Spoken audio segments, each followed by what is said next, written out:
Actually, my goal in this life is about loss also. It's about losing my ego, which stands in the way of my consciousness.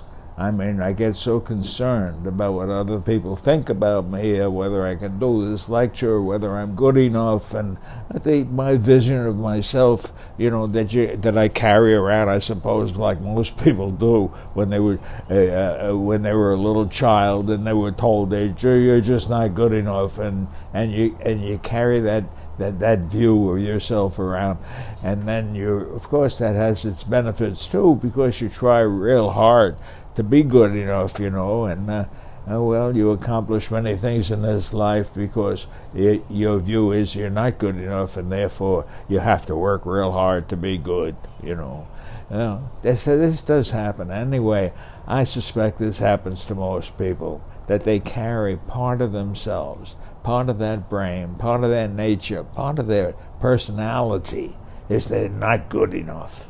But the truth is, forgive yourself. We have to forgive ourselves for not being good enough. We're plenty good enough.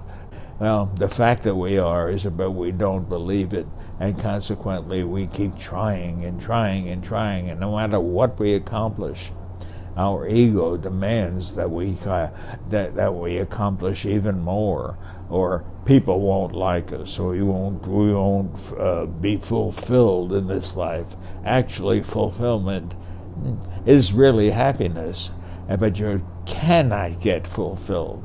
Our lives, for most people that I know, is about suffering. Okay, there are moments of joy. By and large, unless they have found that beautiful, immortal being that's inside of themselves, and that their Wizard of Is, if you will, and stay in this present moment, because this is where the happiness is.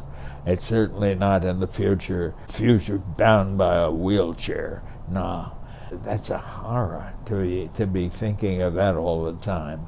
No, our consciousness has to be on our life. Our consciousness is our life. We are our consciousness. And if we don't recognize that importance, if we don't continually and for the most part stay in that consciousness of this life, so that we become conscious of our consciousness. Consciousness is an amazing thing.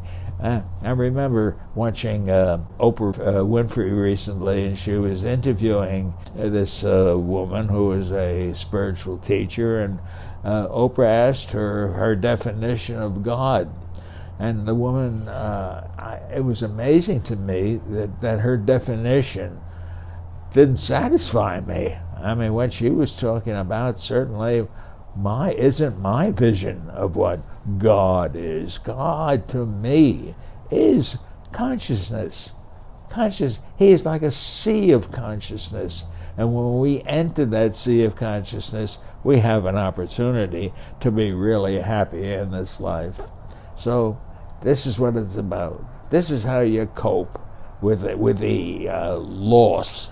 You want to lose something, then lose your ego. That's what you got to lose, because when you lose your ego, you gain that who you are. You gain that consciousness. You gain that God consciousness.